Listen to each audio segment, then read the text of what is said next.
کہ توبہ فی الفور کرنی ضروری ہوتی ہے۔ مثلاً جوانی میں آپ نے ایک گناہ کیا تو اس کا اسی وقت توبہ کرنی لازم ہو گئی تھی۔ اب اگر آج احساس ہوا کہ میں نے گناہ کیا تھا تو اب ایک توبہ نہیں کرنی پڑے گی، دو توبہ کرنی پڑیں گی۔ ایک گناہ کرنے پر توبہ اور دوسرا گناہ کی توبہ کو جو ہم نے ڈیلے کر دیا، مؤخر کر دیا، اس میں جو دیر کر دی، اس پر بھی توبہ۔ تو دو توبہ بندے پہ کرنی ضروری ہو جاتی ہے۔ تیسرا یہ کہ انسان اپنے نفس پہ اعتماد نہ کرے، کبھی بھی نہ سوچیں کہ جی بس میں نے اس کے ساتھ میل جول چھوڑ دیا ہے، بس کبھی ایسے ہی سلام دعا ہو جاتی ہے۔ نہ، جب کسی لڑکی کو دیکھا کہ وہ دین کے راستے پہ نہیں، برائی کی طرف کھینچتی ہے، تو آپ اللہ کی رضا کے لیے اس کو چھوڑ دیں۔ اپنے نفس پہ اعتماد نہ کریں کہ میں تو صرف سلام کرتی ہوں، آج سلام کریں گی، کل کرام کریں گی، پرسوں اس جیسے کام کریں گی۔ تو اس لیے اپنے نفس پہ اعتماد نہ کریں، پھر حقوق اللہ کو پورے کریں۔ نماز روزہ اگر رہتے ہیں تو ان کی قضا ادا کریں، حقوق العباد ہوں تو ان کو ادا کریں یا ان کو معاف کروائیں۔ حرام اور ممنوع اشیاء کو تلف کر دیں۔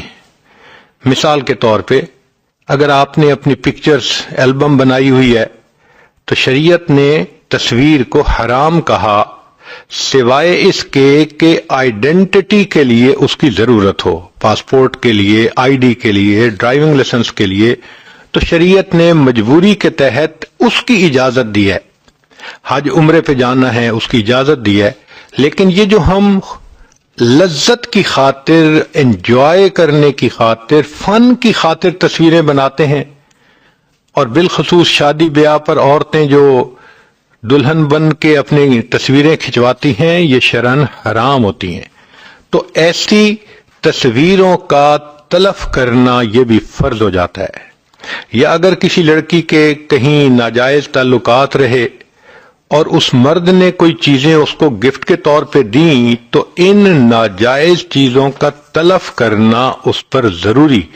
خط لکھے ہوئے ہیں، کارڈ بھیجے ہوئے ہیں، سب کو پھاڑ دے، آگ میں ڈال دے، اللہ کی رضا کے لیے۔ حرام مال سے پرورش پانے والے بدن کو نیکی میں استعمال کریں، نیک دوست بنائیں، اور توبہ پہ پکا رہنے کے لیے تائبین کے واقعات کو پڑھتی رہیں، یاد کرتی رہیں، تاکہ انسان کی ہمت بلند رہے۔ چنانچہ غامدیہ قبیلہ کی ایک عورت نبی علیہ الصلوۃ والسلام کی خدمت میں حاضر ہوئی، کہنے لگی، اے اللہ کے حبیب صلی اللہ علیہ وسلم، مجھ سے بڑا گناہ سرزد ہو گیا ہے، آپ مجھے پاک کر دیجئے۔ وہ عورت یہ جانتی تھی کہ ایک ہوتی ہے پیشاب پخانے کی ناپاکی، یہ پانی بہانے سے دھل جاتی ہے، ایک ہوتی ہے گناہ کبیرہ کی ناپاکی، یہ ناپاکی توبہ کے بغیر نہیں دھلتی۔ مثال کے طور پہ جس بندے نے زنا کا ارتکاب کیا، وہ 70 مرتبہ بھی غسل کر لے تو وہ پاک نہیں ہو سکتا جب تک کہ زنا سے توبہ نہیں کرے گا۔ وہ ظاہری بدن تو پاک ہو گیا، وہ نماز بھی پڑھ سکتی ہے، تلاوت بھی کر سکتی ہے، لیکن جو حقیقتاً اس کا بدن ہے وہ ناپاک ہے۔ تو اللہ رب العزت نے ہر عورت کو پاک دنیا میں پیدا کیا ہے، خامند کے ساتھ رہے تو شرعاً جائز اس کا بدن پاک رہتا ہے۔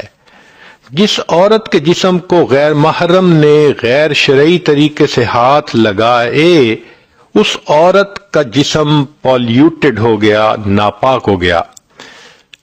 اگر فقط ہاتھ لگانا تک تھا تو تھوڑا ناپاک، اور اگر زنا کا ارتکاب تھا تو پورا جسم ناپاک۔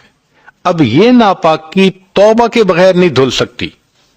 چنانچہ ہمارے لیے اللہ رب العزت نے یہ واقعہ صادر کروایا کہ وہ خاتون نبی علیہ الصلوۃ والسلام سے آ کر عرض کرتی ہے، اللہ کے حبیب مجھے پاک کر دیجئے۔ نبی السلام نے دوسری طرف دیکھ لیا، اس نے ادھر سے آ کے پھر یہی بات کی۔ آپ صلی اللہ علیہ وسلم نے تیسری طرف دیکھا، اس نے تیسری طرف آ کر یہی بات کی۔ جب اس نے 4 مرتبہ اقرار کر لیا کہ مجھ سے بڑا گناہ سرزد ہو گیا، تو نبی السلام نے فرمایا تجھے وہم ہو گیا ہوگا۔ وہ کہنے لگی اے اللہ کے حبیب صلی اللہ علیہ وسلم، میں حاملہ ہوں، مجھے حمل ہو گیا، اس لیے میں پکی بات کر رہی ہوں۔ تو نبی السلام نے فرمایا اچھا تم جاؤ، اور جب تمہارے ہاں بچے کی ولادت ہو جائے تب میرے پاس آنا۔ یہ عورت واپس گھر آ گئی۔ اب اس کے پاس گڈ 9 منتھ تھے۔ ان 9 مہینوں میں یہ اپنی رائے بھی بدل سکتی تھی، یہ کسی دوسری بستی میں جا کے رہ سکتی تھی، یہ چلی جاتی وہاں سے، کوئی اس کے پیچھے پولیس تو نہیں پڑی ہوئی تھی، مگر یہ اپنی ضمیر کی قیدی تھی۔ اس کا ضمیر اس کو جھنجھوڑ رہا تھا، ملامت کر رہا تھا کہ دیکھو تم ناپاک ہو چکی ہو، اب اسی حال میں اگر تم مر گئی تو قیامت کے دن تمہیں ناپاک کھڑا کیا جائے گا۔ اور حدیث پاک کا مفہوم ہے کہ جو عورت زنا سے توبہ کیے بغیر مرے گی، قیامت کے دن اس بے پردہ عورت کو اللہ تعالیٰ نہیں دیکھیں گے۔ تو اس کے دل میں یہ تھا کہ اللہ میری طرف دیکھنا بھی پسند نہیں کریں گے، میری شکل بھی نہیں دیکھیں گے، مجھے پاک ہونا ہے۔ نہ اس کو دن میں چین تھا، نہ اس کو راحت میں سکون تھا۔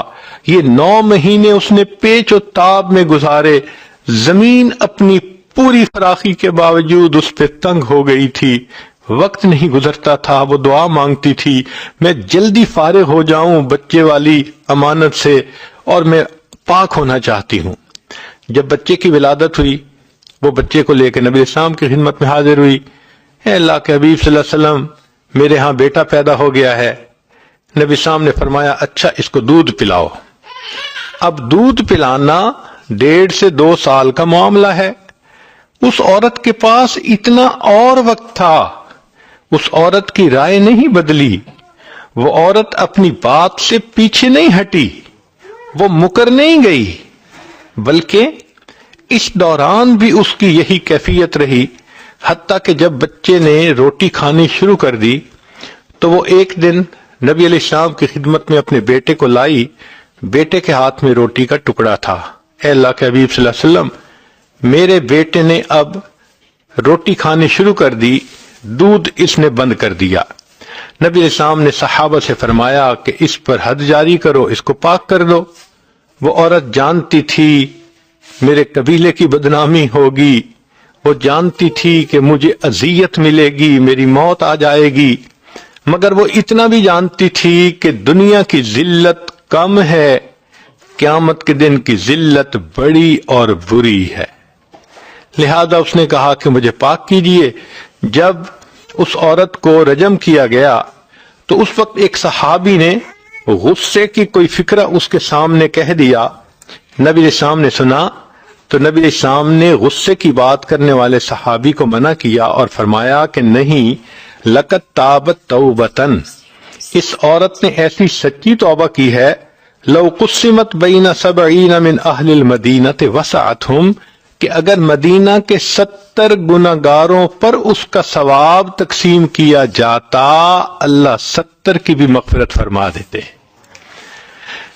تو ایسے لوگ کہ جن سے غلطی سرزد ہوئی اور پھر وہ عزم کے پہاڑ بن گئے، پھر انہوں نے ایسی توبہ کی جیسی کرنی چاہیے تھی، ان تائبین کے واقعات پڑھ کر بھی انسان کو ہمت ملتی ہے۔ توبہ کرنے والے کے ذہن میں بس اوقات یہ اشکال ہوتا ہے کہ میں نے تو زندگی کے پچھلے 30 سال گناہوں میں گزار دیے، میں نے تو بہت گناہ کیے، اتنے سارے گناہ میرے اللہ معاف کر دیں گے؟ جی ہاں، جتنے بھی گناہ ہوں گے اللہ تعالیٰ معاف فرما دیں گے۔ فرمایا اے میرے بندے، اگر تیرے گناہ آسمان کے ستاروں کے برابر ہیں، اگر تیرے گناہ ساری دنیا کے درختوں کے پتوں کے برابر ہیں، اگر تیرے گناہ سمندروں کے پانی کے قطروں کے برابر ہیں، اگر تیرے گناہ ساری دنیا کی ریت کے ذرات کے برابر ہیں،